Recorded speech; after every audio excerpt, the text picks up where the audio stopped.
Well, good afternoon or good morning if you're in the UK. Welcome to our BritCham session on scaling up investments in Southeast Asia sustainable infrastructure.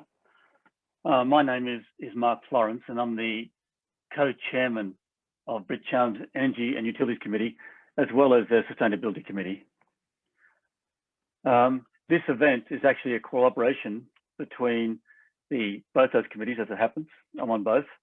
And it sits under the Chamber's theme of Road to Net Zero. I'll just hand over quickly to Tim Rockel, who's the chairman of the committee, and he'll just introduce the committee for you. Thank you very much, Mark, and hello everybody. And first of all, let me just add my thanks to the panelists. I know it's a busy time with conferences, and I've seen many of your conferences this week, and I know there's a lot going on. But this is a very important event, a very important topic on scaling up. And I just wanted to thank the committee as well. So Mark is co-chair. Alard Nui from Infraco Asia is another co-chair. But we have many representatives from the energy industry, not just from the energy companies, but also from the services, the technical, the legal, the financial support as well. So do please check out the committee. And whilst you're doing that, on the BritCham website, you can see some of the other events we've done this year on carbon capture. We've had a bit of a blockbuster event on hydrogen, which we say has gone viral on YouTube. So check that one out as well. And a lot more to come. We're going to do events with Sustainability Committee and Built Environment on data centres. And we'll be doing an event as well with Tom from the British High Commission on COP26, hopefully during the Singapore International Energy Week, just before the COP session itself. So a lot more to come, and just really wanted to thank everybody and ask all of our guests who've joined us, just check out on the BritCham website and see some of the exciting work that we're doing. So back over to you, Mark. Thank you. Thanks, Tim. So we have 90 minutes today for the event, and each panelist will speak for 5 to 10 minutes to provide their thoughts on this topic and about what their organisation is doing to address it. We'll have some Q&A after that, including some from the audience, and so I think just drop your questions in the chat function, please. So just to kick off, the move to a more sustainable world is gaining momentum, as we all know. Two elements to accelerate the transition are technology and financing. Now, sustainable infrastructure, particularly related to energy, is the backbone of that transition. Ultimately, though, sustainable infrastructure will only be successful if it's commercially viable and commercially attractive. This will drive innovation, investment and financing. The overriding question for this panel is how can it be scaled up commercially? It's a broad topic, of course, but we'll try to focus and narrow it down for you if possible. But just to give you some examples, for example, offshore wind. That was, when it was first introduced, I guess back in the North Sea in the UK, it wasn't commercially viable. It was heavily subsidized. And now, of course, it is a feasible alternative, and that's because it was made commercially viable. Tesla, for example, has accelerated the whole EV, I think, transition by arguably 5 to 10 years. So we have a fantastic lineup of speakers on the panel, more than we usually have actually for an event like this. And that's because of the importance of the topic. And we're very grateful that they could provide us with their time today to share their views on this important and, of course, topical subject. They all come from organizations that are cutting edge in this area. And I'll introduce them in the order the order they will speak. And their full profiles, as you probably noticed, are on the website. Just myself, I'm involved with a fund called the Climate Investor Fund. And I'm on the Development and Construction Equity Funds. And there's two parts of the fund. One is the Renewable Energy Fund, which is Climate Investor 1. And the second part of it is Climate Investor 2, which does water. And the funds will actually invest in projects in Asia and Africa. But the main objective of the fund is to lead the way in making investments in renewables and water commercially attractive and thus scalable. And the way it does that is twofold. One is by a blending finance. So they get funding from development institutions, as well as funding from institutions that are commercial, and the two combined give you a lower cost of capital, which means you can do projects which would otherwise be low return and not particularly attractive to commercial investors. And the second thing, it doesn't rely on banks. It actually invests through equity. So the whole, as I mentioned, the whole modus operandi of this fund is to try to drive a wedge, the point of the wedge, into markets, you know, throughout Vietnam, you know, for example, or Djibouti or Nigeria, and just make these projects happen so people can see that those particular jurisdictions, this protected technology works. Our second speaker will be Will Hudson. Will is the Southeast Asian head of Carbon Trust. He's also working on the UK government's Regional Prosperity Fund programs. And he'll set the scene around the energy transition in Asia. Our next speaker will be Jean Thuy Cao, or JT. He's the Deputy Executive Director of Infrastructure Asia. He'll talk about Singapore becoming a hub for sustainable infrastructure in the region and touch on some of the financing aspects of doing so. Ted Lowe is the Chief Operating Officer at Clifford Capital.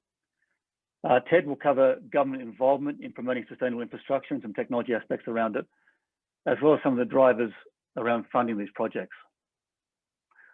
Lawrence Wu is the co-founder of Sunseap Group. So as you probably know, Sunseap is a prominent player in the renewable sector in Singapore, and he'll speak on topics such as the Asian or the ASEAN grid interconnectivity, electrification, electric vehicles and chargers, that sort of thing. And lastly is Tom Moody. Tom is the Regional Director for Southeast Asia for Climate and Energy for the UK Foreign Commonwealth and Development Office. Now, Tom is a great supporter of the British Chamber, and he'll wrap up the introductory sessions talking about the role that the UK government is playing to support the development of sustainable infrastructure in Asia, including the Prosperity Fund. So enough of me, and let's get on then on to Will, who has a few slides to present. Will. Thanks a lot, Mark. Yeah, good afternoon, everyone. Good morning to those in Europe. So I have just a few slides today to help me with this presentation. So I'll walk through four main areas. The first one, a scene setter on energy transition in general, but focusing on ASEAN.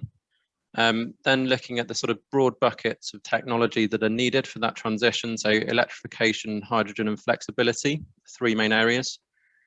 Talk a little bit about some of the barriers and opportunities. And obviously this session is all about scalable models. And then we'll wrap up with a case study. So looking at an energy transition mechanism that the Carbon Trust is currently working on with ADB and others. And it's an example of a means of mobilizing large scale finance in the region. So just a few comments on energy transition to start with. So firstly, we know that the race to achieve net zero emissions globally has started, and the enormity of that challenge is starting to come into focus around the world. We're seeing increasing numbers of governments committing to net zero targets, particularly by 2050. And that goes beyond just the energy sector. So simultaneous decarbonisation is also needed in heating, cooling, transport and industry, and all of which require huge amounts of sustained investment. So all these sectors are going to become increasingly coupled to the electricity system via both direct electrification and hydrogen use. And to cope with this at least cost, the energy system will also need to start becoming more smart and more flexible to try to handle some of those linkages effectively. And that economy-wide effort is going to put stress on the energy system at a scale that has not previously been seen in history.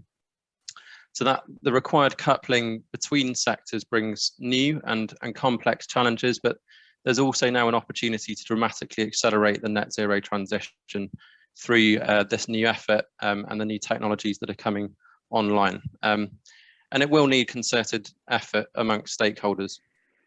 So on the slide, you can see some of the key drivers in delivering a net zero transition. And these are applicable both in ASEAN and globally. We know what they are. And it's essentially more energy efficiency, so the first fuel. And that's all around reducing overall demand. There's going to be more renewable energy, more hydrogen generated from renewable energy and or with CCS. and it's going to be a radical reduction in the use of fossil, particularly coal. It'll be about taking a systems approach, and a key aspect of that, as I mentioned, is electrification.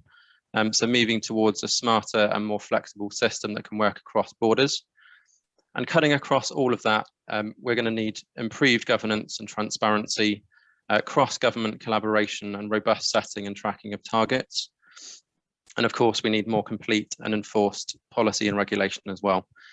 And perhaps most crucially, we need to be seeing scalable business models and financing models to deliver what's needed. And unfortunately, much of this is lacking in ASEAN today. So ASEAN at the moment remains on a trajectory of unsustainable and carbon intensive economic growth. So much work to be done.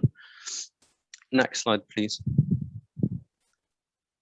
Yeah, so while a portfolio approach is needed to energy transition, there are basically two main strategies, both of which need to be underpinned by energy efficiency. The first is electrification, so that's essentially an electrical energy strategy, and it's around moving existing processes for transport, industrial production, including process heating and cooling, and wider space heating and cooling from natural gas and other fossil to electricity. And technologies such as electric vehicles and heat pumps will be needed on the demand side. And the second main strategy is a thermal energy strategy, and that requires creation of an alternate vector, so i.e. hydrogen, by one of three methods, so steam, methane reformation, electrolysis, or gasification of biomass combined with CCS. And hydrogen can then be used as a direct combustion substitute for fossil fuels across all end-use cases, and that requires a change in end-use technologies as well, so fuel cell vehicles, hydrogen boilers, etc. And at the moment, we know that the business case for producing green or blue hydrogen from renewables is quite weak, but that business case will strengthen over the next 10 to 20 years. And while those are core strategies for energy transition, flexibility is also essential to achieve least cost deployment and try to match or optimize the match between energy supply and demand. Flexibility can be achieved through regional power integration and interconnectors, through electrical and thermal energy storage, and through other technologies such as pumped hydro and increasingly demand-side response. And all of that needs to be underpinned by digitalization and data. So it's worth having a look at a Carbon Trust report that we published last month. It's called Energy Flexibility at Great Britain, and it unpacks the sort of complex dynamics between achieving net zero, decarbonising heating and cooling, and providing this whole energy system flexibility at all different scales. And the report really shows how flexibility can reduce the cost of meeting net zero targets, as well as try and sort of mitigate the wider changes that are needed in the energy system and try to reach net zero in the most efficient way possible. So I think similar studies to that Great Britain study are going to be really helpful in ASEAN in the future. But I guess the main message is that being smart and flexible is going to be key in driving down costs, but there are lots of barriers to be overcome.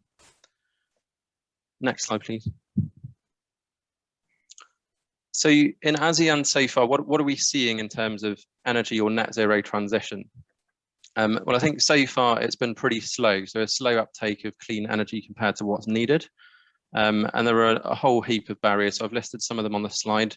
But key issues include a lack of awareness of the size of the opportunities and their economics, a lack of or incomplete policies for both renewables and EE, a lack of competitive tendering for renewable energy, which leads to high prices, incumbents just generally reluctant to adopt new business models, so for example, rooftop solar, and then high perceived risks around new and emerging technologies, even where they're proven in other markets. And conversely, sort of perceived reliability and affordability of coal. And with coal, there are a lot of long-term PPAs leading to carbon lock-in, so that's a big barrier. And of course, large incumbent, often state-owned utilities, leading to sort of conflicts of interest in reform. And there are many other barriers, so sort of slow progress on harmonising standards, regulations, and a lack of power infrastructure connecting countries, etc. So all of these barriers have solutions, but again, a key message is that new business models and financing models are needed to address some of the different barriers in different jurisdictions. And that really can make scalability a challenge. And it's one main reason that regional cooperation and strong energy transition governance is going to be so important. Next slide, please. So, yeah, I think that's probably already nearly enough from me. I just wanted to quickly wrap up and talk a bit about a project that we're working on at the moment. So the Carbon Trust is working on a pre-COP26 initiative alongside ADB and other actors. And it's an example of a concept innovative financing model that's intended to sort of unlock energy transition financing at the scale and speed that's needed. And it's called an Energy Transition Mechanism, or ETM. And basically the idea is a large public-private partnership that can help countries remove some of those barriers that I've talked about and create jobs at the same time to support a sustainable post-COVID recovery and move faster towards a just energy transition. So just walking through that model really quickly. So an ETM would essentially be formed for a specific country in order to be effective and kind of based on that country's energy needs and maybe their NDCs as well. And it would be composed basically of two complementary financial facilities. So the first, a carbon reduction facility, or CRF, and the second, a clean energy facility, or CEF. And current owners would agree to transfer their carbon intensive power assets to the CRF in exchange for cash and possibly equity interests in the ETM. And those utility asset owners, which are in many cases state-owned power utilities, would be expected to invest the cash they receive into renewable power and or grid upgrades and so on. And that would essentially facilitate a just transition for workers and local communities. So the coal-fired power assets would continue to operate for an agreed period after that exchange. And that period would be shorter than the current expected lifetime, but long enough to pay back the ETM investors and lenders. And in parallel, the CEF would collaborate with national authorities in the power sector to try and build up RE capacity and storage. So as the renewable power expands, the ETM simultaneously retires the coal assets. And the economics and speed of transition would vary because obviously every country has a different set of challenges.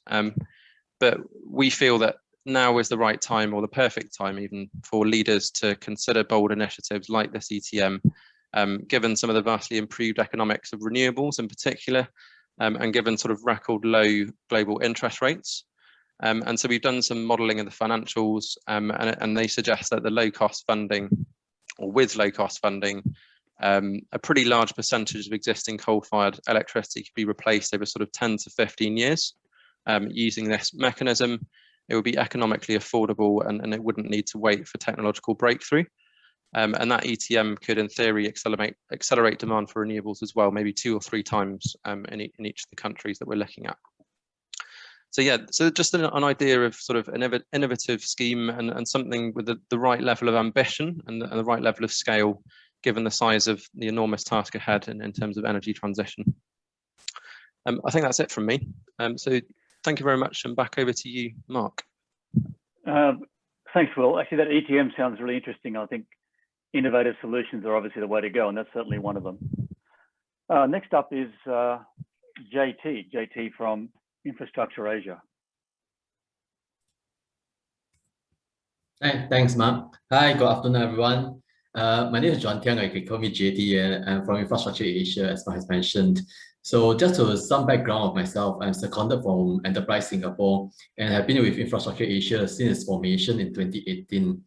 So maybe let me just start off by giving a very broad introduction of Infrastructure Asia. Infrastructure Asia is a Singapore government entity. It was established by Enterprise Singapore, which is a statutory board under the Ministry of Trade and Industry and the MAS of Singapore, the Monetary Authority of Singapore. Our core mandate is to enable and assist in the deployment of infrastructure projects across Asia, as we felt that this would enable more private sector capital to be deployed in this particular area. I think in the past 18 months, because of the COVID situation, a lot of government's fiscal budget has actually been deployed in COVID mitigation measures. And this has actually caused significant stress on government budget, and that's why I think more private sector capital have to be deployed in order to finance this infrastructure gap that we see widening. And in the course of Infrastructure Asia's work, actually we spend a large part of our time engaging the regional government as well as the infrastructure agencies in the regional government to understand what are their infrastructure requirements as well as priorities. So we also work with the private sector firms along the entire infrastructure value chain, from design to financing to construction, as well as operations and management. This allows us to actually integrate various solutions, curate the solutions that are suitable for the demand that we see in our engagement with these regional government agencies. In the past 18 months, amidst the global pandemic, in Infrastructure Asia's engagement with our demand-side counterparties, we have actually seen a greater acceleration in the move towards sustainable infrastructure. Of course, just now, Ma was saying that actually there is a slow actually movement into, let's say, energy transition or renewable energy in Southeast Asia. But I think the issues is really not only in the transition towards renewable energy or sustainable infrastructure, but actually across infrastructure as a whole, across Southeast Asia or in ASEAN in general. At the same time, in our engagement of our supply side partners, which we include the multilateral organizations, equity and debt financing institutions, and third country collaborators, such as development financing institution, we also see a strong push towards sustainable infrastructure. This, I believe, is driven by a confluence of factors. Just now Matt mentioned about financial and technological, but I think political factors also play a very important role.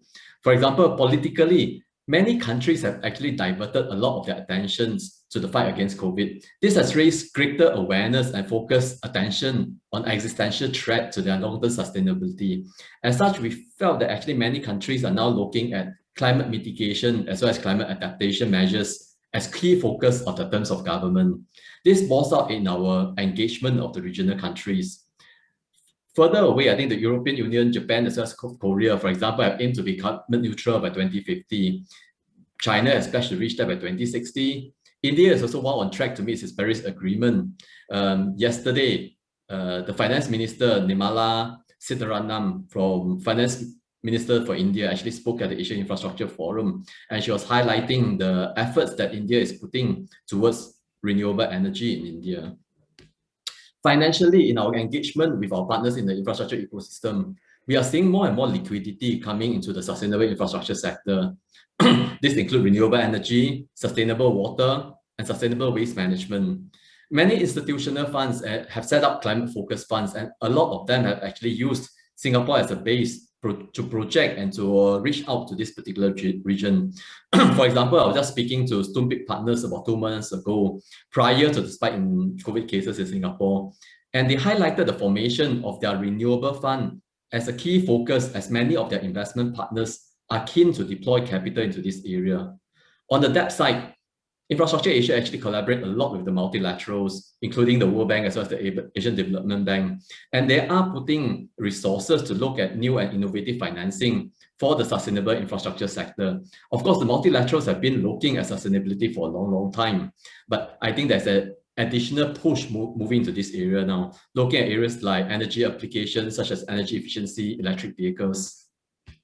Technologically, I think there's been vast improvement, not only in deployment, not only in development, but also in deployment of capabilities of technology into the sustainable infrastructure area. In the last decade, technology has improved by leaps and bounds. This has also means that we are better now able to measure the impact of sustainability on society as well as the economy. With such data available, this investment decision can then be made using a data-driven approach. At the same time, I think we are seeing the cost of deploying such technology reducing significantly. I think the confluence of all these factors, whether it's political, financial, or technological, has accelerated the focus on sustainable infrastructure, and especially in the areas of energy transition. From Infrastructure Asia's point of view, this has becoming an increasingly important area that we will focus our efforts and resources to develop. Maybe at this juncture here, let me just stop here for a moment and let me pass on to the next panelist. Hand over to you now, Mark. Thank you very much, JT. Very interesting. Next up is Ted from Clifford Capital. Over to you, Ted. Thanks a lot, Mark. Good afternoon and good morning to the folks in Europe. Thank you very much to the British Chamber of Commerce for organizing this event and also inviting me to be part of this panel. What I hope to cover this afternoon are the following topics. There are four. One is the introduction to Clifford Capital.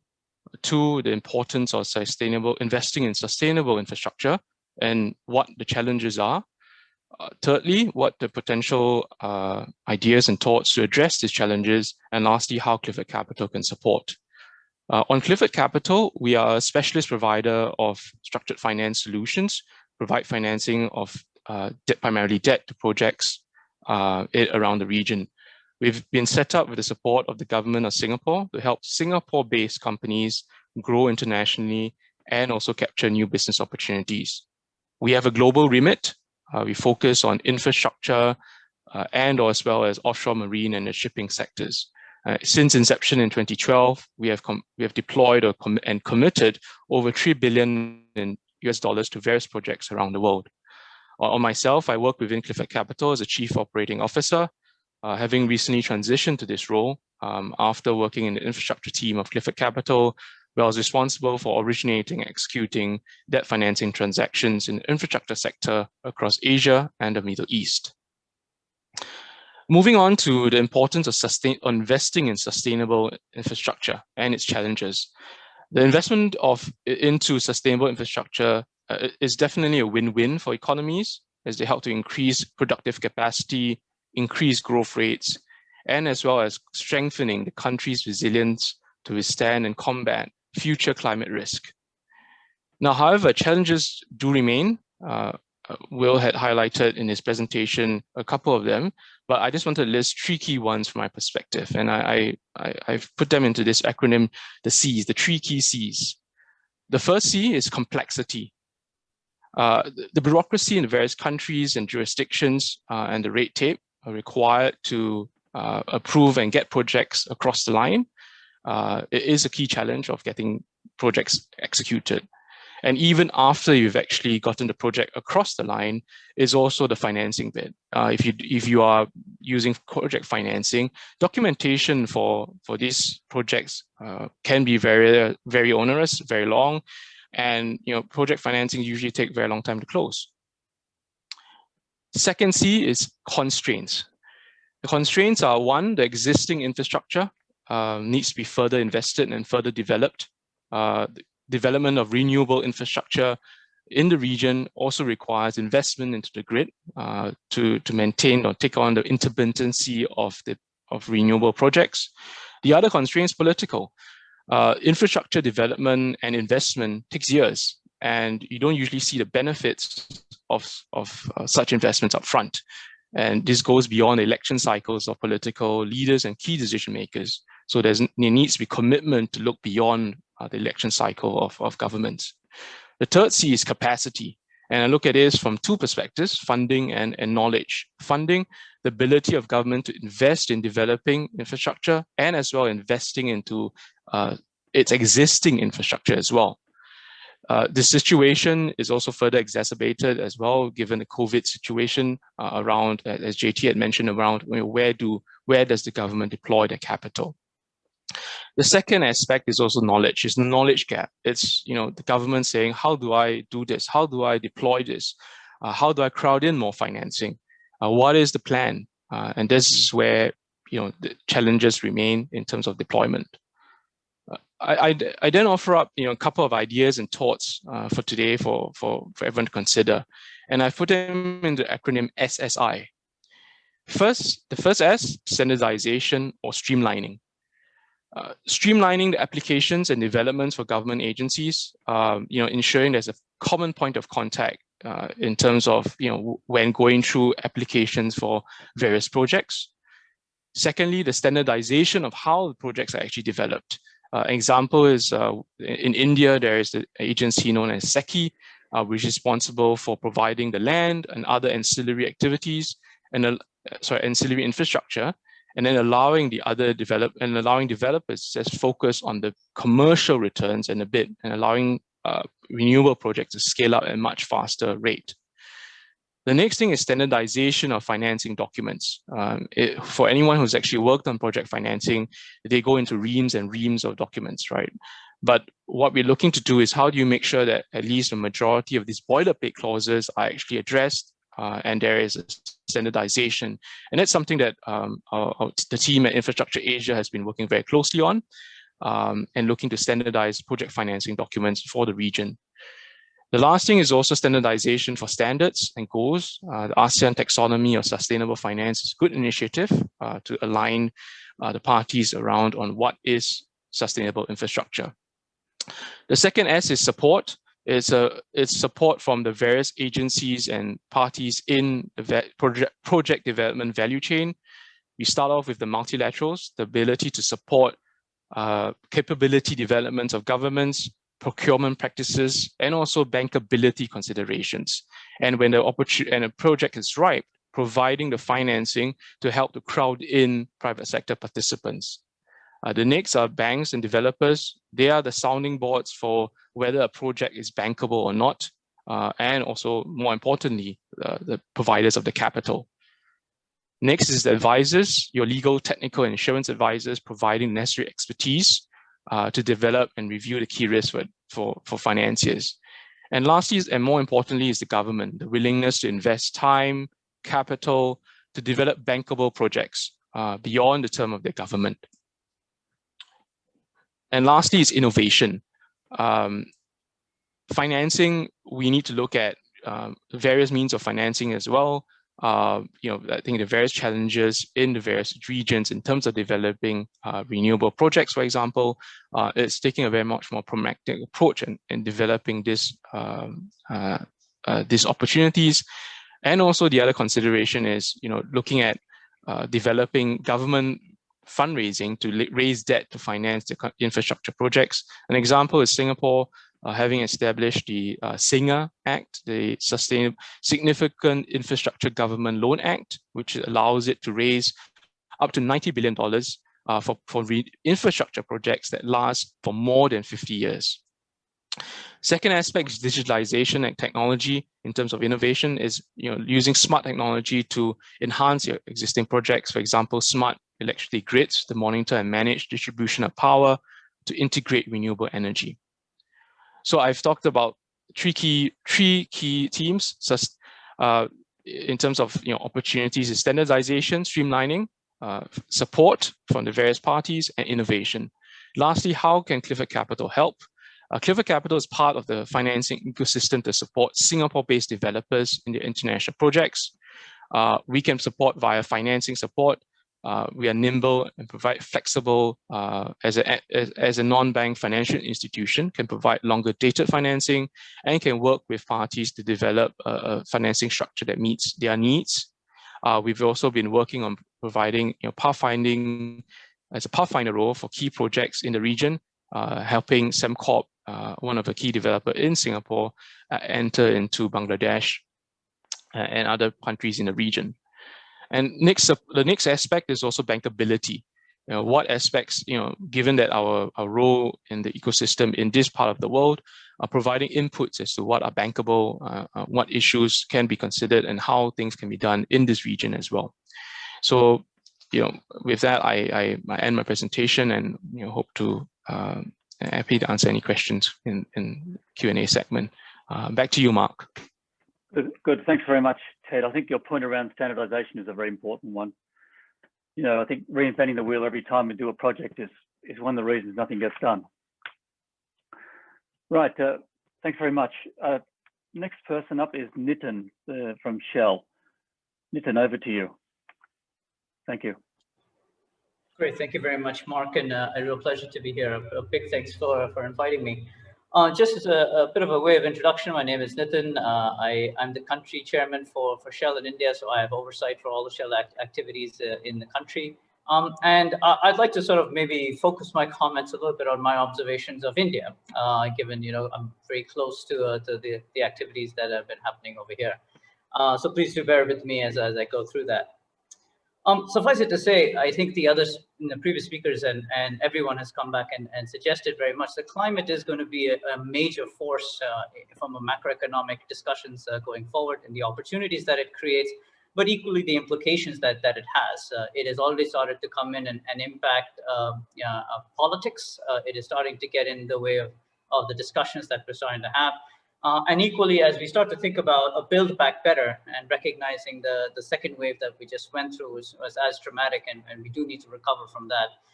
There is a significant conversation about, how does the macroeconomics play in? How does climate and climate financing fit into this? And is it an enabler or help for the GDP of a country, or is it a deterrent for the progress of a country? And does it hold us back? And these are quite large questions that certainly a country like India is grappling with as we speak. And in my discussions with the various ministries and the ministers, this is a fairly big topic of point that's there. But what will, of course, happen very quickly is very much that climate will become a dominant conversation point, and climate tech, climate tech, of course, emerges very quickly from clean tech. And I make a little bit of a distinction between the two words, because I think clean tech is a very product-oriented mindset. And the reality is that we're actually focused very much on climate tech. And climate tech starts to imply that we need to think about systems, as William was coming and talking about, and ever increasing collaborations and combinations of things and sectors that have traditionally not naturally worked together. And equally within specific value chains have never come back and reassessed on how the chain itself has to be restructured. As a simple case in point, I'll get into some of the sectoral orientation work that we have done. But let me sort of maybe tee up a little bit about where India is. I think great comments I think were made on the journey that India has come back and done, but let me re-emphasize them again. India has shifted quite a bit from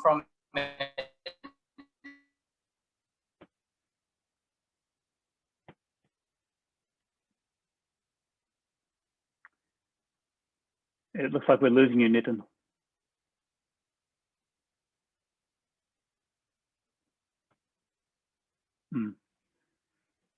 It looks like we've lost him for the time being. Maybe it's an India thing, but we'll come back then to Nitin when he gets reestablished. So moving then on to Lawrence. As I mentioned earlier, Lawrence is the co-founder of Sunseed Group. Lawrence, over to you. Thank you, Mark. Hi, just a quick introduction about myself and the organization that I represent. I'm Lawrence Wu. I'm one of two founders of Sunseed Group. I now lead as group president of the business. As a quick introduction, I think many of us might know that Sunseed was born as a solar developer and operator. So we develop projects in markets without a rich subsidy that was being paid into many of these renewable energy projects, and rely entirely on the signing of the PPAs, the power purchasing agreements with end consumers, predominantly sitting behind the meter, selling the power behind the meter into these long-term clients. Many of them are reside on building rooftops. So we started with that. And I want to take a leaf from Nitin, although he kind of like had to drop off a little bit, and talk a bit about climate tech, even though I didn't really sync up with him.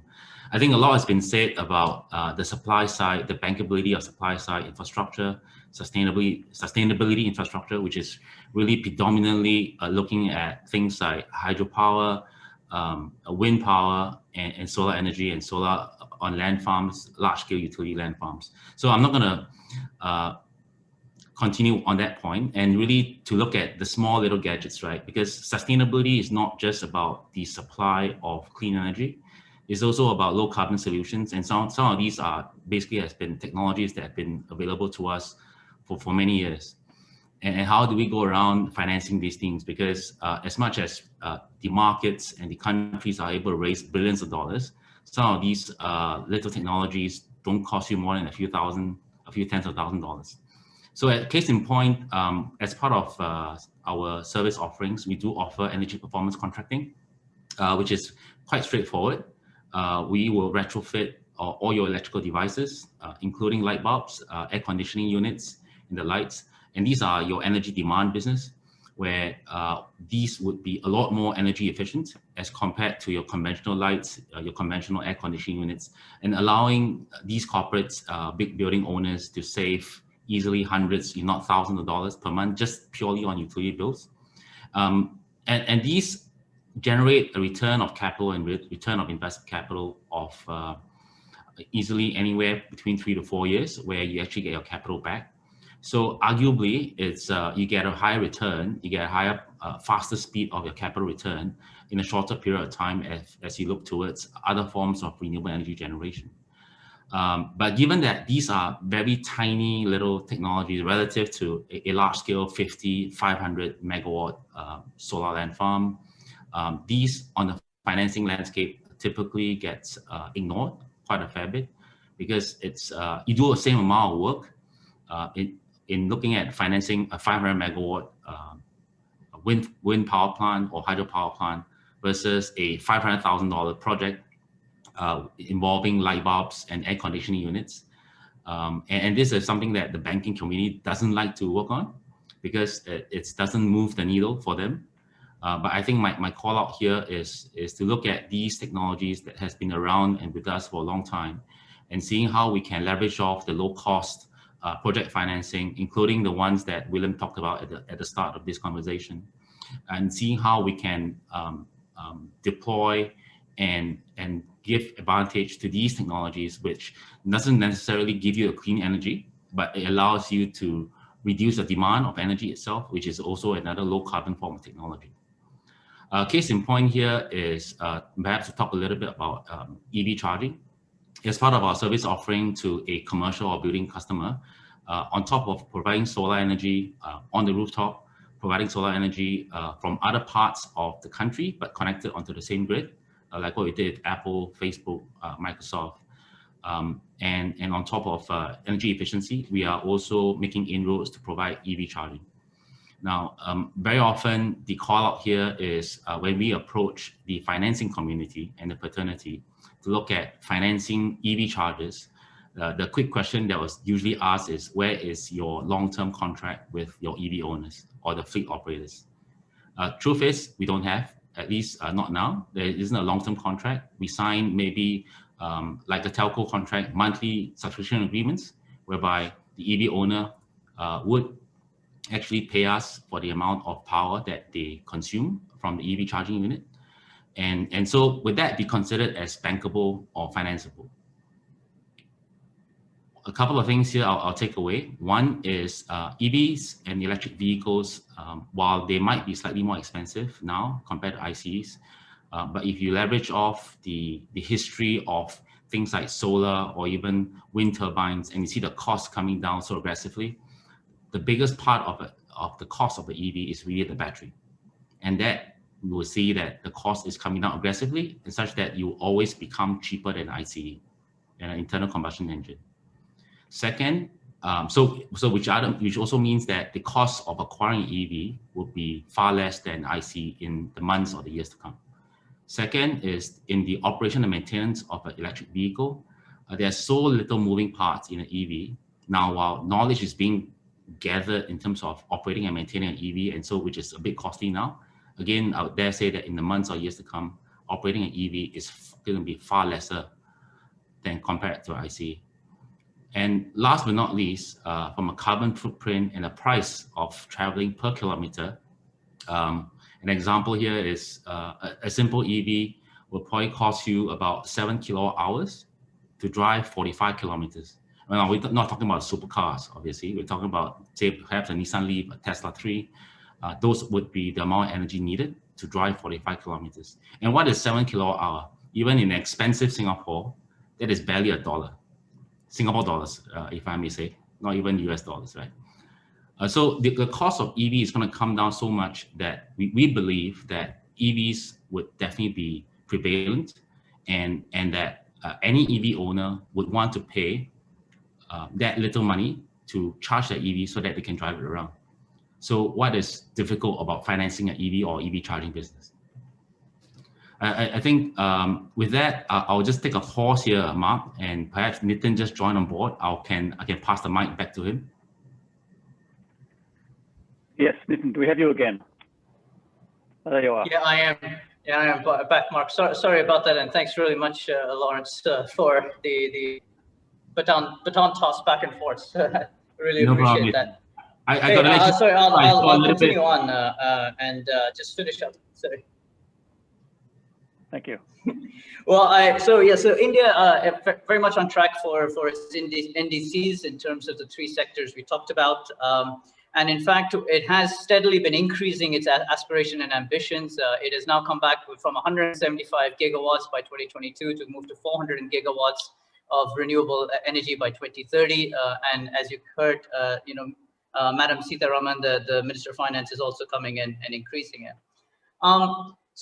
So India being one of the top countries who are on track to come and deliver, there are sort of questions that come up very much as to where does it go from here. And this is actually a very live debate that we're having in the country. And Shell and Terry partnered. Terry is one of the leading think tanks in the country to come back and develop our scenarios for India and to take a look at what the future could look like in the 2050 world, the 2040 world, etc. backwards. And the question we sort of wanted to pose was a slight variation of a scenario, was to suggest, is it possible for India to be a 2050 net zero? And what are the implications of those of that particular choice, and what opportunities does it create? But equally, what are the decision points that need to happen in the immediate term, sort of going forward? And what we came back with was very much that it is possible for India to come back and achieve that, despite a tripling of the energy that is actually needed by the country. So the energy total amount grows by about 3x. But you can still come back and look at a net zero in terms of the future going forward. So the challenge largely over here is a lot about what does the new energy infrastructure start to look like, and where do you choose to invest the money, rather than so much of a changing the existing infrastructure or putting in alternatives to the existing infrastructure. And I think that's quite an important flavor for what India needs to sort of come back and consider. Of course, there are implications from a decisions point of view, because if you start to put the infrastructure in on a fossil fuel basis today, then the game is lost for the next 20, 30 years as you start to wait for that entire infrastructure to pay itself back, which is a little bit of the challenge with some of the coal-fired plants that are in existence today, because a lot of that has been built in the last 10 years as we go forward. So fairly high value as they exist. But what are some of the other things that came out there? 6 technology levers would continue to drive the way forward. India leads quite a bit in terms of energy efficiency, and I'll talk a little bit about that because it's relevant to the scale of infrastructure. Hydrogen, CCUS, nature-based solutions, electrification, advanced biofuels. Biofuels remains an incredibly large and rich space for India to sort of come back and think about from a scaling point of view. What drives this from a sector's point of view? 80% of the emissions going forward is mobility and industry. Industry driven very much from the large amount of infrastructure build up, the 100 new cities that need to come in place.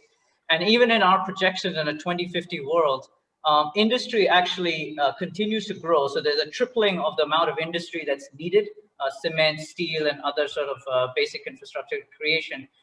But the emissions doesn't go to zero, it actually stays flat. So you see an incredible amount of efficiency that is created there, but we cannot get to a zero on industry, on the industrial sectors. Mobility, as was being teed up really well by Lawrence, absolutely. It has an incredible journey it can go through. You can see pathways for it to get down to a net zero, and there's work to be done on that side of the house. Let me speak a little bit in terms of how we're taking a look at this. As Shell, we started to work quite a bit on industry in the hard to abate sectors, working with cement customers, with steel customers, to try and come back and say, how do we start to decarbonize these industries, and specifically, how do we integrate new technologies and scale the new technologies forward? And it is a mix of different solutions. You have to take a look at a site, you have to do a system model for it, and very much then start to say, what's my basket of solutions that's going to work together to go forward? So the integration of multiple solutions at a system or a site level is incredibly important, as we go in and start to decarbonize the industrial sector. So, and it's not just silver bullet of let me just put hydrogen there, or let me just go and change my, put some renewable power in place. So one is that definite aspect of it. The other aspect of the industrial challenge is that these are complex processes and require a large amount of heat.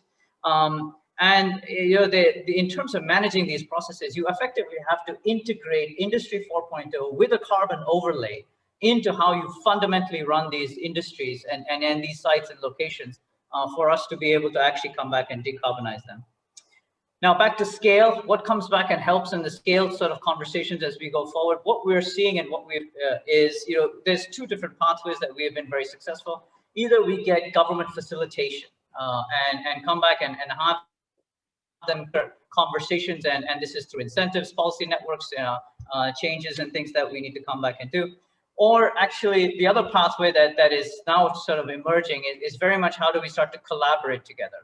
Because the reality is we can't forget that governments have far too much on their plates at this point in time to come back and think about. So it is harder to get a sequence of actors together. So for example, in some of the spaces, Shell has been working with the OEMs, with ourselves as the infrastructure providers, with consumers such as fleets, with their customers on the same table along with us, and all of us working together to make soft commitments in terms of how will we go in lockstep and in tandem.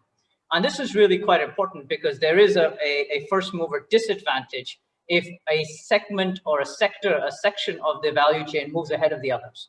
And that is a incredibly high regret cost, which is quite important. But of course, we're all also starting to look at each other and says, who goes first?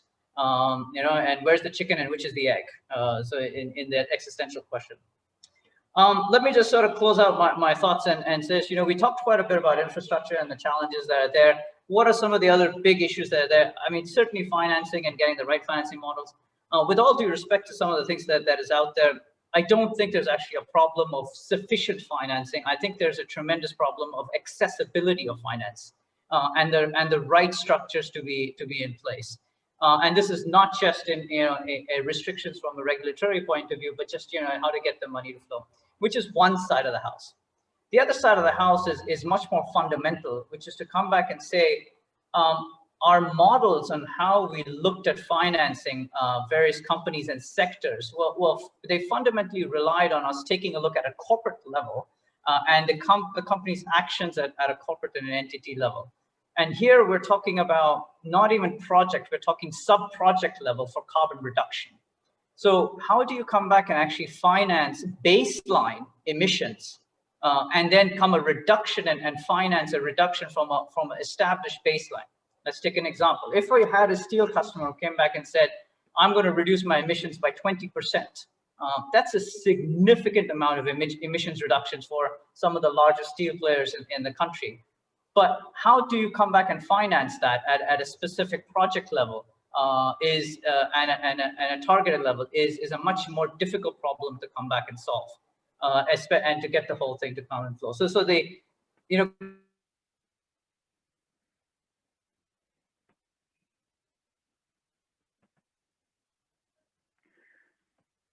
Well, I think Nitin was just about to make his last final point. Cut off. Never mind. Well, thanks anyway, Nitin. We'll hopefully get back to you later. Tom, now the UK is obviously a leader in decarbonisation, and it's also, I think, done a lot towards sustainable infrastructure. So please let us know from your perspective what they're doing. Yeah, thank you very much, and thanks for the really excellent previous speakers. I will talk from the perspective of the UK government in Southeast Asia. My job as Regional Director for Climate and Energy means that we're particularly focused on those issues now in the run-up to COP26. And let me just first say that this year, 2021, is a hugely important year for that, not just for the UK, but for the world. So in our simultaneous presidencies of the G7 and of COP26, you will see us pushing this agenda extremely hard. And I think that's coming not just because we feel it's the right thing to do, but because across our own policy and our own economic perspectives, we feel that has reached a tipping point. So in our biggest review of foreign security defence and development policy since the Cold War, the Prime Minister put climate and environment at the very top of our international priority list. And the Foreign Commonwealth and Development Secretary is currently here in Singapore, but has just finished in Vietnam and Cambodia. And that issue of green growth is at the very top of his agenda, with presidents and prime ministers and senior ministers in the region at the moment. So it's really something we're really committed to. And as you say, Mark, the UK has a good track record on that. We were the first country to introduce, the first major economy to introduce net zero legislation. We've pledged quite recently to cut our own emissions by over 3/4 by 2035. And we've pledged to end support for coal overseas by the end of this year. So, as I say, I think the momentum is really growing, and you'll hear that from our ministers and from our COP26 president designate, Alok Sharma. We feel, and I think we feel there's a lot to be done, but we feel optimistic that we are reaching a tipping point, and you see that in the stats. You know, so 70% of global GDP is now on a committed path to net zero. So, you know, it's a question of when you get on that boat and when you reap the benefits of it. So what does that mean in terms of this region? So let me just try and frame that a little bit through the themes of what I've heard from the other expert speakers, because I could probably only hope to frame my remarks through their own expertise. So first is about risk.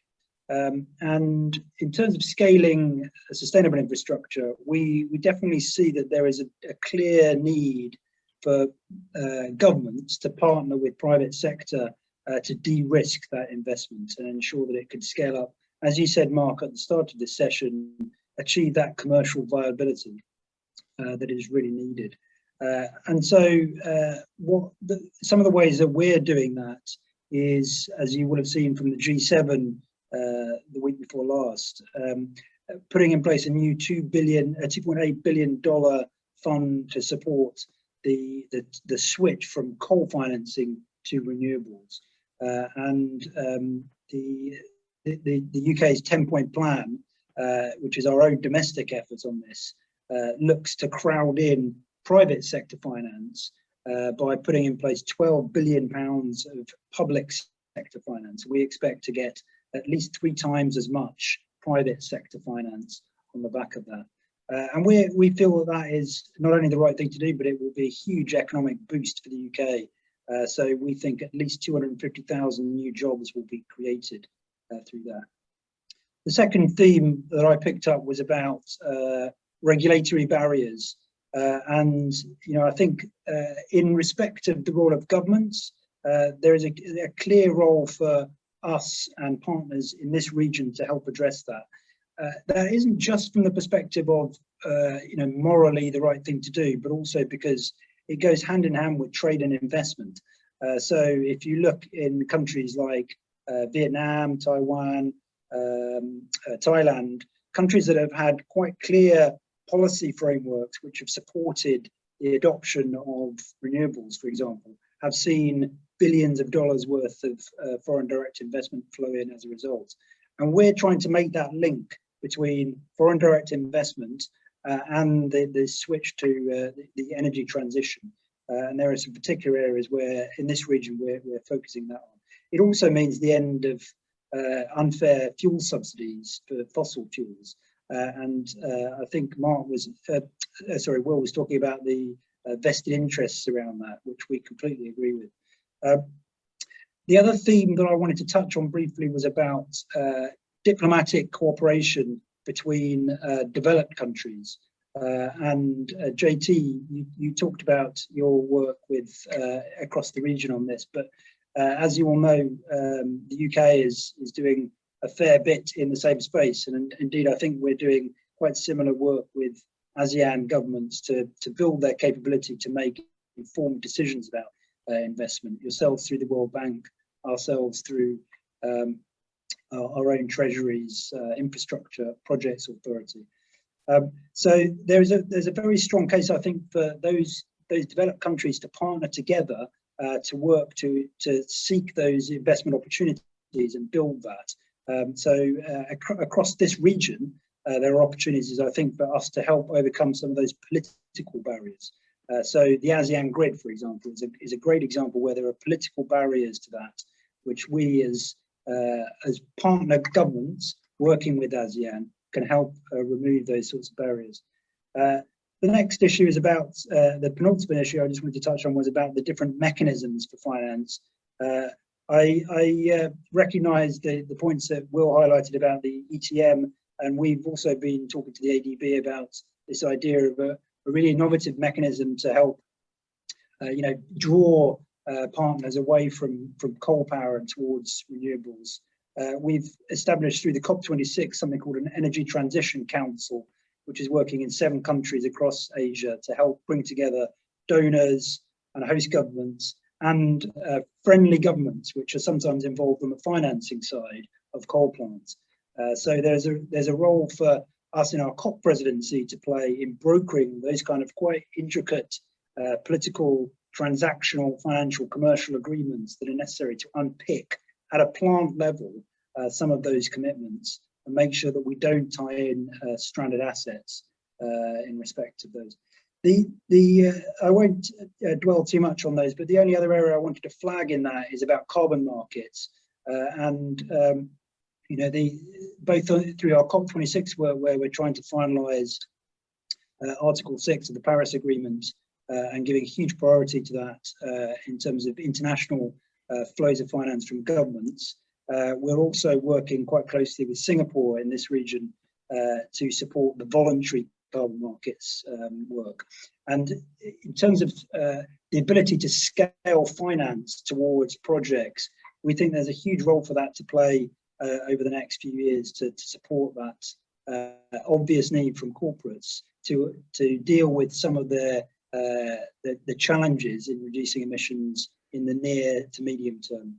And finally, just to end on the point about innovation and a system level approach. In the UK, we think that to meet our net zero ambitions, we are going to rely on carbon capture. In our thinking, this isn't just about turning off coal and switching over to renewables. It's also about finding technology that will allow us to abate those coal plants and to allow ourselves to find technologies which are not yet ripe to support the global transition. And we have something called Mission Innovation, which is part of our COP26 work, which all of the G7 partners pledged their support to in Cornwall a couple of weeks ago. But in the UK, we've had to put some government funding behind that. So we have a £1 billion carbon capture fund to support the UK's industries in decarbonising. And here in Asia, we have a £70 million programme to do the same because we understand the essential role that technology will play in that. So let me just stop there. The final thing I just wanted to end on was just to say that to return to where I started a little bit about momentum. So we feel that's building, and there's a very good analogy that our high-level champion for non-state actors, for private sector, a guy called Nigel Topping, likes to use for this, which is about the S-curve for technological adoption.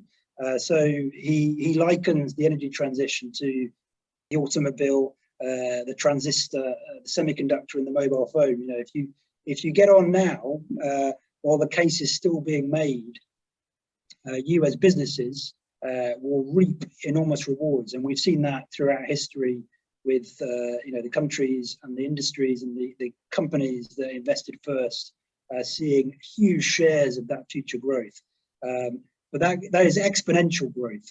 So if you don't get on in the next year, probably less, in fact, given the tipping point I talked about before, you will miss that opportunity. So it really is an opportunity that we in UK government see, not just a moral responsibility, but an economic opportunity, and the case is very clear. Thanks very much, Mark. Back to you. Thanks, Tom. That last point is very well made. Well, thanks for your time again today, because obviously with COP26 coming up and the Foreign Secretary in town, it's obviously a busy time for you.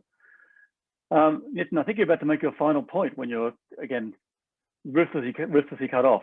Anything else you want to say?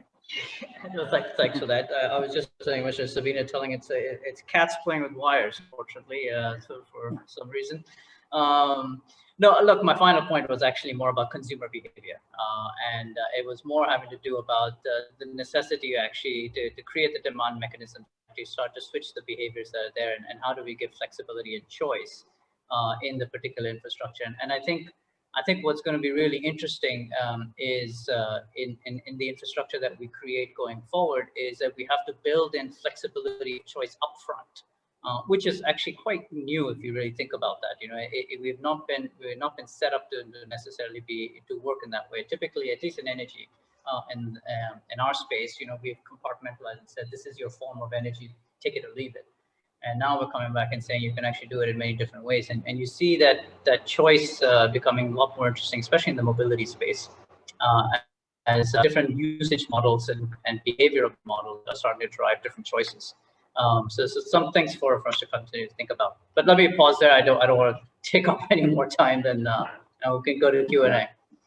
No, thank you very much. Well, we are running a bit short of time because these are all excellent presentations. Thank you very much. But maybe we still have you, Nitin. I'll ask you the first question.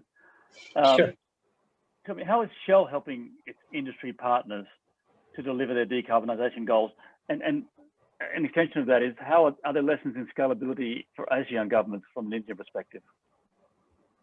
Yeah, thanks. So from our perspective, we're working on two different sides of this. So one is, as I mentioned before, is can you create the right form of coalitions and collaboration mechanisms to actually come and put the right people onto the table and to make soft commitments to each other. And that is one thing that we are coming back and doing is to actually create the value chains, if you will, and to say how do we all work together. You know, in simple spaces, for example, you know, you say construction, we want to have green cement, we want green steel, but ultimately, if we don't find a way to have the construction companies, you know, with us, and equally the real estate companies and the demand side, you know, in the same space, to come back and say, what does green standards look like for a building? We can't really come back and accelerate, you know, green steel and green cement. You know, we'll very quickly find ourselves in a zero-sum problem, which is that you can't. You know, to try and say that we're going to displace what has been over a century of efficiencies, you know, with fossil fuel, with something that's going to, you know, that we've only spent 5-10 years on, and get the same level of cost points, right? As well, you know, it's just not going to come back and happen. So we have to find new mechanisms to come back and deal with this. So one, create those groups and work together and see how we can do that. So that's one side of what we're doing. Equally, the other side of what we're working on is you know, working the systems. As I mentioned to you, taking a look at a cement or a steel plant, mining site, and taking a look at the entire system of things that's needed from scope 1 to scope 3. So from emissions from the vehicles to the equipment, the machineries, to basic process redesign on how you actually start to inject alternative fuels, to even taking a look at a complete change in the way that concrete or something has actually been produced. And that requires us to play with a range of different technologies, some that are ready now and you start to deploy, and some that are getting ready as we go forward. But we put in place pilots and testing for that going forward.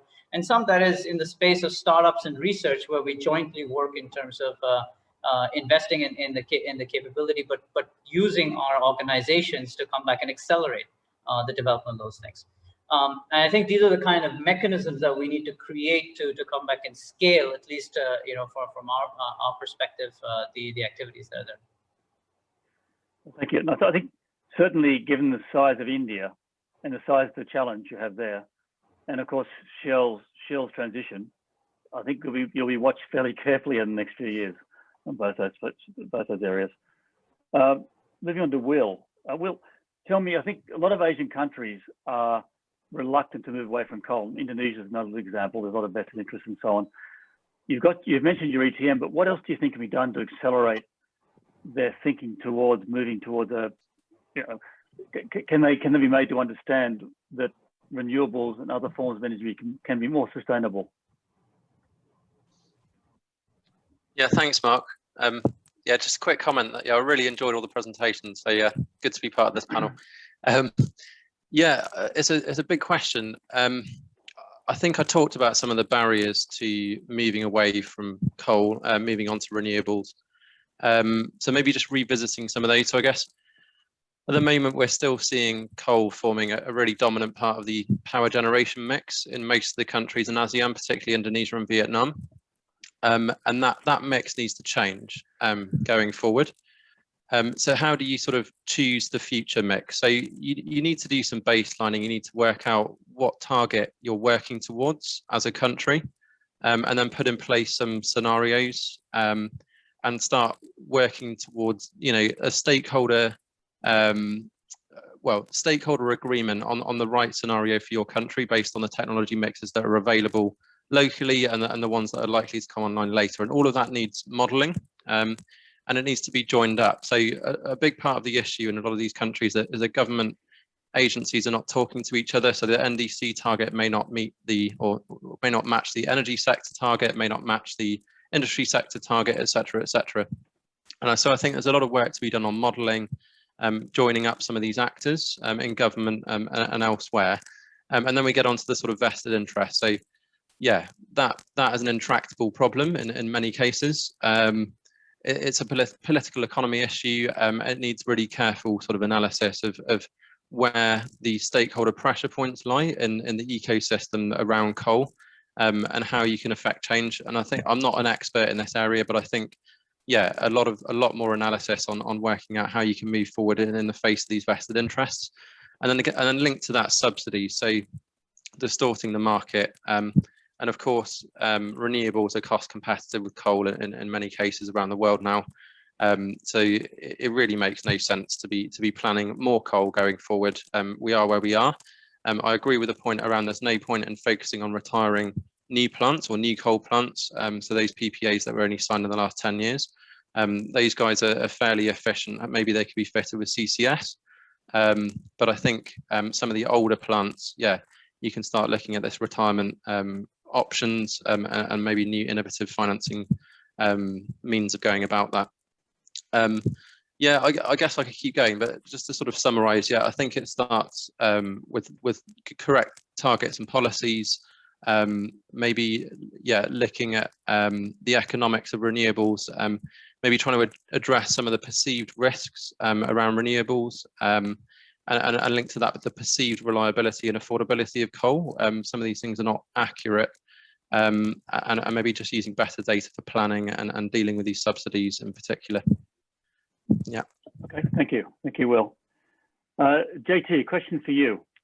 So I must admit, I'm a big proponent of the notion that Singapore can be a world leader and a trendsetter. So as an example to the world as to how sustainable infrastructure can be put in place and utilized properly.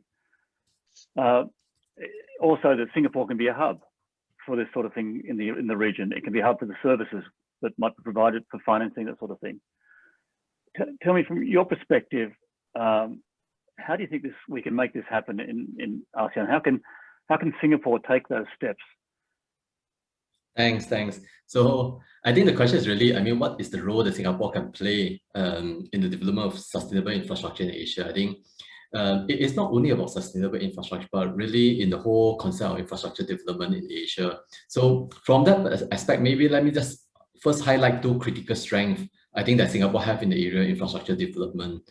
First, Singapore is a small country. However, in the building of this particular nation, I think we've established quite good track record in the development of infrastructure, be it energy, water, or transportation. And in the building of these track records that we have actually attracted global infrastructure firms, institutions to establish their presence in Singapore and actually service a large part of Asia and especially ASEAN from Singapore.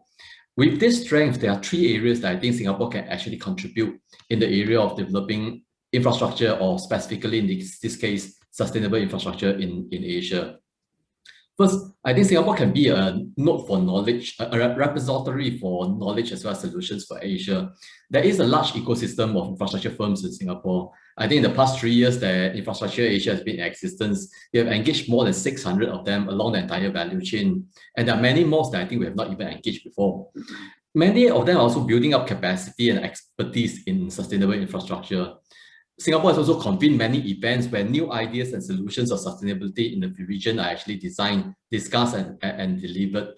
Some platforms that provide a venue for such discussions to occur include the Asia Infrastructure Forum that I mentioned that was just happening yesterday, Clean Environment Summit, Singapore International Week, and some of you was actually mentioning the Singapore International Energy Week. I think, as I mentioned, this week, actually, there is a lot of these forums actually occurring. And yesterday at the Asia Infrastructure Forum, we have also announced the formation of the Asia Sustainable Infrastructure Advisory Panel. So this will consist of a group of really global renowned experts along the entire life cycle of the sustainable infrastructure value chain, from development to financing to operations. We hope to be able to use this panel as a magnet really to reach out to the region and to look for opportunities to discuss what are the possibilities, as well as really to engage the regional government with this group of really world-renowned experts. Secondly, Singapore is a small country, as I mentioned. It gives us flexibility as well as nimbleness to set up new test beds, deploy new solutions, and scale them up to the broader market. For example, in the area of energy applications and efficiency, I think buildings are one of the major consumers of electricity. It accounts for about 20% of emissions in Singapore. Singapore's Interministerial Committee on Sustainable Development targets to have at least 80% of the building gross floor area in Singapore to be green by 2030 through our Green Building Master Plan. As of 2020, I think we have greened more than 40% of the built environment. Just now, I think my colleague Ted from Clifford was just mentioning about standardization. So to us, standardization, I think standardization is a topic that has been talked about for a long time. And in order for a lot of infrastructure, especially in this region, to be scaled up, there needs to be more standardization. And I think in various global platforms, we have been talking about how do we actually embark on this journey for greater standardization. So from this particular aspect, Infrastructure Asia, I think in 2020, we decided to work on a part of this particular parcel, really in terms of the project financing loan, and how do we standardize some of the documents in those documents needed for project financing. We wanted to tackle that because Singapore is a financing hub, and a lot of the project financing deals in ASEAN, in our estimate, about 50 to 60% of those actually originate out from Singapore. So that gives us an opportunity to actually engage the banking institutions that are doing this project financing to standardize some of the documents in project financing. So that's why I think we have worked with the legal as well as the financing industry, really to come out with a set of documents, the mandate letter, the common terms, really to see how to standardize about 50% of these documentations. We have, I think, of end 2020, put these documents, freely downloadable on our website. And I think due to the engagement, we see quite a number of demands for this. So we have also translated those set of documents into Vietnamese as well as the Chinese language. And we are now working on the Bahasa Indonesia translation of those set of documents. I think thirdly, I think Singapore can also assist to build capacity to implement sustainable infrastructure. Just now, Tom was mentioning that this is the area the British government is working on. I think that in a lot of these conversations that we are having, I think one of the issues is really about capacity as well as capabilities to implement it. I mean, government and firms across the region are interested in deploying new standards and technology in their infrastructure development. But amidst all this growing interest, there remains the concern of insufficient capacity and resources in the region to execute it. This capacity is required across all levels, especially in the public sector across the region. Sustainability considerations are also needed to factor in across the entire project life cycle, whether it's from planning to construction or in operations. There are many efforts by many countries to assist this, and I think Infrastructure Asia is also trying to assist in this particular effort. So together with the World Bank Group as well as Singapore Management University, we've actually been running a structured capacity building program for regional government officials in the infrastructure space. We started the program amidst the COVID situation in October 2020, where more than 12 countries and 30 officials from the region attended that particular session. We are now scaling it, and we're looking at renewable energy, digital infrastructure, as well as supply chain infrastructure in the next 2 iterations. I think acting as a knowledge hub, where really all this repository of ideas can be consolidated and then reach out to the region, creating new and innovative solutions, whether it's technologically or in the financing sector, as well as building capacity. And I think building capacity in the context of really co-creating as well as co-partnership with multiple countries to assist in these efforts are the 3 areas I think Singapore can really contribute to this particular efforts. Okay, thanks, JT. Thanks very much. I think we're only a bit short of time, so I guess we'll just do a little more rapid fire Q&A just to try to finish off. I've got a question for Ted, and that's around green financing. Look, in my view, all financing should be green, but for some reason they keep on talking about green financing and often it's not. But ultimately, financing is about risk and how you allocate risk. So one thing that, and my own fund's involved in this common investor, is that we take on more risk than would normally be the case for a commercial lender or commercial investor.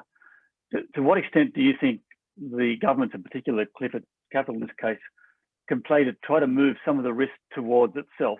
And as a second part of that question is, can the insurance industry play a bigger part in this role, in this particular scenario, and taking risk on board as well? Thank you for that, Mark. I think it's a good question. I think, one thing is that, asking ourselves what, financing projects, I think, and as you rightly mentioned, it's always about risk allocation, who takes the risk and who understands this risk, right? So I think for us, one, in terms of looking at green financing, we see that there's definite trend, but the other challenge of financing green in particular, it is also, I think, sorry, let me step back. Fundamentally, project, be it green or not, it comes down to one key point: is it bankable? Is the fundamental credit analysis there? So I think that's very, that's crucial for us. And I think to look to address that, we in particular look to support in terms of bankability and feedback on the risk allocation. It's always down to who is taking the risk. Is it the developer? Is it the financiers? Is it the various parties? So in insurance agents, insurance as well. Yeah, insurance. That's right. And it's always about who takes on the risk, and then analysis of that as well. And what we try to do as well, and in supporting our Singapore companies going overseas, is saying what are the key risks? How are you looking at some of these key risks? For example, going into Bangladesh, for example, a couple of years ago for Sembcorp, how the project risk allocation was allocated in terms of gas supply risk as well. So these are certain aspects that we, at a very early stage, provide to our companies that we work with, giving them inputs into what would work, and also giving them inputs into, well, how would the financing actually look like? Who might be there, which parties might be there as well. Then we talk about how do we actually make it green then, and that's the other aspect which we are, which is a relatively new trend in the past couple of years. The key issues is always about what are we analyzing? How are we looking at the risk? How are we getting the consultants to come in to review the project and understand what are the key environmental risks? And also the other aspect is how are we asking the borrower or the sponsors to make sure that you are addressing some of this risk as well. Those are still key challenges for a lot of the companies in this region. It's a relatively new aspect for them, talking about environmental risk issues and considerations. That has kind of moved up in terms of the agenda. In terms of insurance, I think it's really providing the necessary support, especially in jurisdictions where it's a bit more challenging. Where we're being asked to look at, for example, projects with very long dated with a government off-taker. For a lot of projects in this region, the off-takers, which are state-owned, they're still sub-investment grade. So how do you take a 25-year, a 20-year view on this risk, right? The political risk for a lot of investors is also a key consideration. So insurers, I think where they play a very key role is also in terms of providing the political risk insurance, helping to crowd in a lot of this private capital into the emerging markets around the region. Okay, thanks very much, Ted. Thanks, Mark. Just moving on again, because again, short of time. So, Lawrence, I haven't forgotten you. I'm a big fan of EVs myself, and I think probably in 15 years' time, we're going to have a scenario where if you're driving an ICE, people are going to treat you like you're a smoker. You know, they're just literally a smoker. So I think they're going to be quite quickly no longer relevant, except for a few people like the sound. But it is chicken and egg, as we discussed earlier. We need the chargers. And obviously, as you said yourself, there's got to be off-takers. And so I guess it needs the government to take the initial move on this and support the EV chargers initially and put the infrastructure in place, like they would train tracks, like they would put roads, in order to make things happen. What's your view on that? I mean, how do you see it happening in Singapore? Yeah, I think in particular Singapore, it's a bit more unique, right? First of all, I would congratulate the government for taking an active step in putting up charging units. We have a tender ongoing right now, which is scheduled to put up roughly about 600 to 700 charging units across public places, and we are participating in one of those. So a big kudos to the government for pushing that via the form of some sort of a PPP type transaction. The other aspect which I feel would be relevant would really be in the condominiums and the likes, where it is very much right now, while we're pushing for business for putting up more public charges within the condominium units, the MCSTs becomes a bit of a showstopper in that regard for the management unit. So really, from our commercial perspective, we are not charging anything to the MCST. We are just asking the MCST to allow us to come in to put up the public charges and to take advantage of the low cost of operating an EV. And we're not even demanding that the EV owners must sign a long-term contract with us, although that's something that the financiers would like us to do. And just simply give us a 10-year time frame to go in to put the EV chargers, and we'll wait for business to come. Now that sounds very optimistic and to a certain extent naive, but the point here, as you alluded to, Mark, earlier, is that the costs of driving an EV is so compelling, and it will become even more compelling in the near term. We are making the bet that the EVs will get swapped out with ICEs in the months and the years to come. So just a follow-on question to that then, are you concerned if you're putting in place infrastructure for 10 years for charging, and as the technology is moving fairly quickly around this, that your investment could quite quickly become redundant? And there's faster chargers, different batteries, that sort of thing. Yeah, we're not concerned too much about that. Although one point here is that the current grid infrastructure does not support, a lot of fast chargers around the country itself. So what that means is that you require billions of dollars to upgrade the entire grid infrastructure to support multiple fast charging units spread across the island. And that's not necessarily a bad thing for us, simply because we don't require fast chargers to charge an EV. What we have is a standardized 7.4 kilowatt hour charging gun. In terms of technology of charging or EV chargers, it's not expected to grow in leaps and bounds in that sense, because it's just a charging cable. While the charging unit can become a bit more efficient, what our unit and the way we design it is, imagine this to be a battery bank, and then the cables can be swappable. So if you use an iPhone as an example, while you're using a lightning rod to charge the iPhone now, and in the near term it may become upgraded to USB-C, for us the technology just requires us to dismantle the cable and plug in a new cable, and then you can use it to charge a new car. Okay, great, thank you. Conscious of the time, Tom. So tell me, obviously this year for you is lightning focused on COP26. That'll come and go later this year. So what do you do after COP26? What is your role, and what does the UK government do now once it's achieved its goal of hosting this in October? I'm glad you're interested in my career, Mark. I mean, hopefully I won't be pushed out the door straight after COP26 ends. But on a more serious point, the COP26 brings with it, 1 year presidency. So the event in November means that we are president for the subsequent year, and we will have a legacy from COP26. And the countries that have held that presidency at the very important 5-year intervals, like the French in Paris 2015, have really held that